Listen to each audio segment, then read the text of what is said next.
calling from the office. I seem to have a problem with my computer. IT technicians, a stereotype for working in underground basements. But it doesn't seem to be responding when I turn it on. Only venturing outside to fix a broken computer. Yes, it's plugged in, and yes, I have tried to turn it off and on. And even then, they can be quite patronising. What, the server? Where would I find that? Losing you in all kinds of IT waffle. I'm really sorry, I don't know what I'm doing. Can you come and show me? On the whole, not very helpful at all. Right, fine.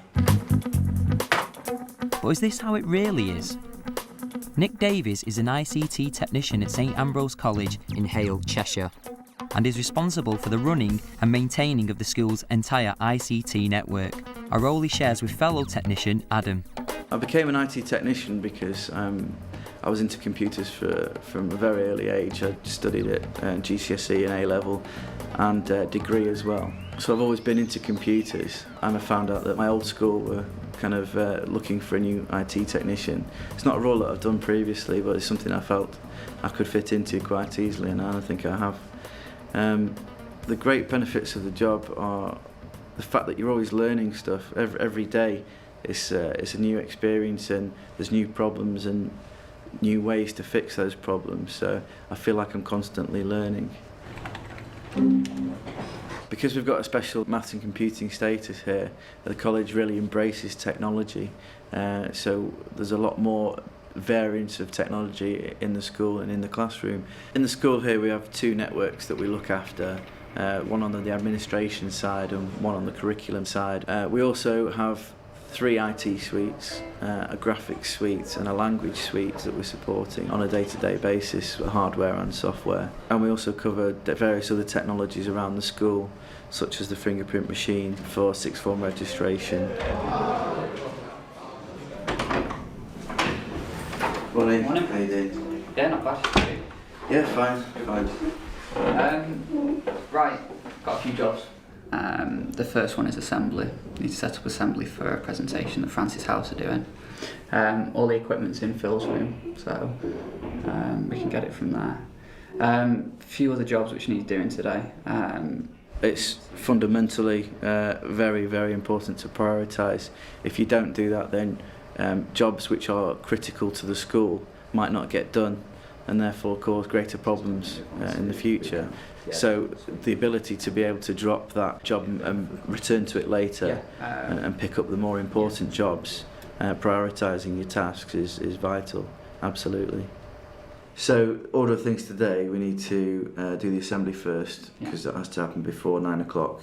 Assembly, then graphics. Okay. Once graphics is done, we'll move on to Bootcamp. the Apple suite. Yeah. Okay. And myself and Adam cover a huge range of kind of tasks that we do on a day-to-day basis, whether it be software installation, hardware replacement when a hard drive has gone faulty, supporting new software that's gone into the classrooms and the teacher doesn't quite know how to use it yet, setting up projectors for presentations, and just generally being on hand to help with any IT issues. My first top tip is to be accessible, because during the day we might be anywhere on the site of the school, whether in classrooms or other rooms. So we have various ways of getting in touch with us if a problem arises. Hello.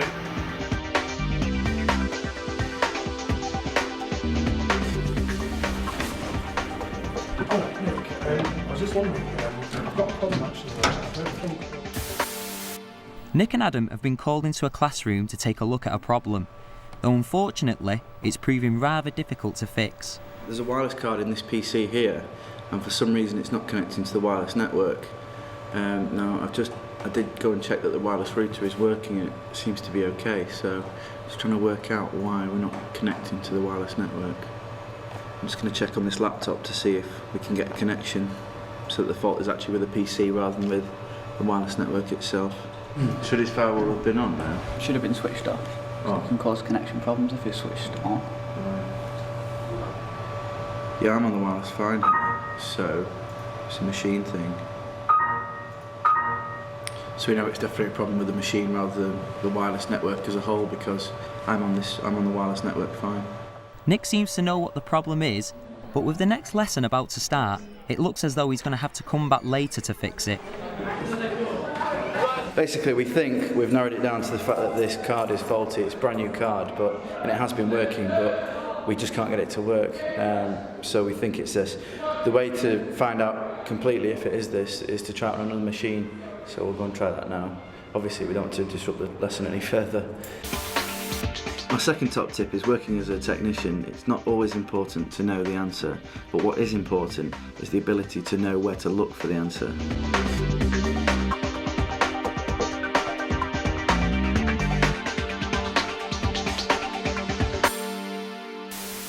Scroll down to the bottom, boot camp system. If you click OK on that and click continue. The benefits of having two technicians correspond to the old adage that two heads are better than one. Very much so that if one of us has a problem that we can't get our head around, then normally it's the other one that kind of pipes up and suggests other solutions. So we kind of bounce off each other's ideas and solutions to problems that we experience. Hiya, how you doing? Okay. Right, it's not on at the moment. Right, okay. Is everything connected to the wall and to the PC? When the network was installed, Right. not all the cabling was actually patched in, so that while the facility to connect to the network is there, it's not actually connected in. So the job that we're doing at the moment with the classrooms is trying to connect the classrooms to the network. Yeah, okay. What we're looking for is that light to flash on the blue cable. So if this starts flashing up, then we're in business. Could you just make sure that it is actually plugged into the point on the wall and try both ports just to make sure it's... Okay. Ah, there we go. We're on. It's on? Right, excellent. Alright, I'll see you in a bit then. Bye-bye. Right, so that's on the network now.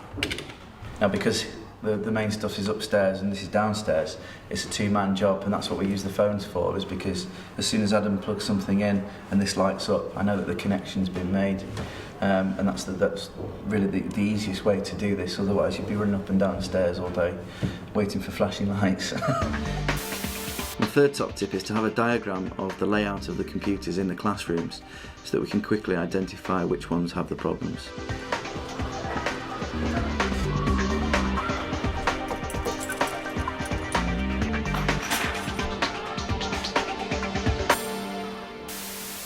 It's important to be able to communicate with different people on different levels, because if they understand the problem in some way, it kind of helps to avoid it in the future. Hi, have you got a minute to talk about your Sims problem? Yeah. Okay, if you just load Sims up. And you wanted to access the staff national insurance number, Yeah. didn't you? So you use this button here, which takes you to the staff records. Okay. And if you type the surname of the staff member you want, and if you click search here, I find Nick is very helpful, and he does do his best to come fairly quickly when there is a problem.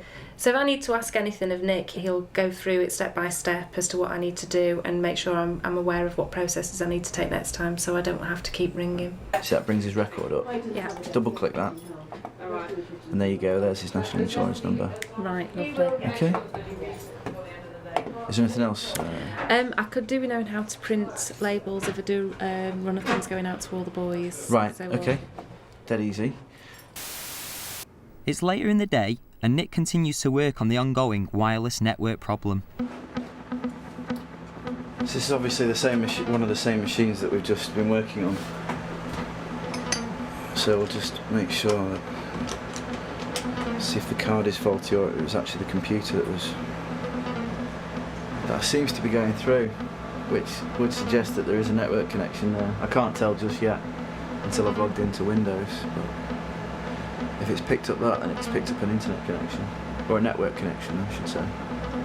It's obviously very important to keep yourself updated with the latest IT developments.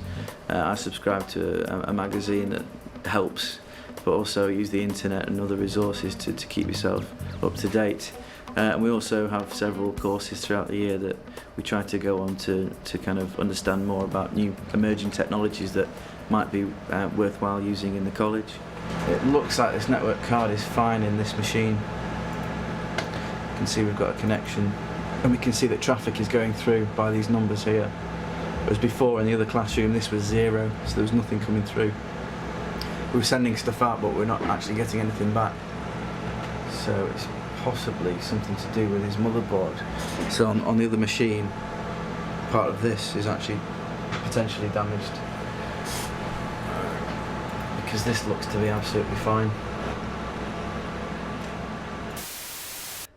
IT technicians generally seem to be this rare breed of socially inept kind of people who like to sit in dark rooms and listen to heavy metal music a lot. But from my point of view, that's not what I've seen. But I certainly know that stereotype does exist. I have met people that are like that. So they are seen as kind of a mythical creature of monosyllabic conversation, really. A Promethean software on the board for the actual, using of the pen and stuff doesn't seem to be installed, so my pen's a bit useless. Okay. Also, Adobe Reader's not opening file, says it needs to be reconfigured. Okay. So I'll leave you with this. So as long as you need. Okay. Cheers. Definitely, I would like to be viewed as approachable and friendly, and light-hearted and interested in, just developing a working relationship and a rapport, rather than just be someone that they only go to when they have problems. That's how I'd like to be seen. Nick is always a very jolly, nice, friendly guy, always really willing to help. I think he's got a lot more of an active role than some of the technicians I've been working with in the past. He is more out there and he's sort of very approachable and he's always around, and people can ask him for help without him just being busy with something else or hidden up in his room somewhere. It's the end of the day and Nick has returned to the classroom to see if he can finally fix the wireless network problem. Now the classroom's empty, we can come back and work in here without disturbing any lessons. We work till 4 anyway, so there is an extra half hour after the lessons are finished that we have to do things that would otherwise disrupt lessons. We found out that the card did actually work, but what I've done as a kind of extra measure to ensure that we're not getting it wrong is that we brought a spare card as well, just to see if that'll work. But it looks like the problem actually lies with the motherboard on this computer. So. Right, okay, we've had some success. Replaced the card and changed the position of the card in the computer just to ensure that it might have been the connection on one of the slots inside. And we've got success in that we're now connected to the network and we're receiving traffic, whereas before this was 0. It's actually getting stuff sent back to it now, so that's fixed basically. I think there's always going to be a need for IT technicians. It's not like they're going to be replaced by robots or anything, but it's just that the technology that because it's moving so fast, the important thing to do is keep up to date with what's new and what's coming up. But as long as there's computers and kids in schools, there's going to be a need for the support of those.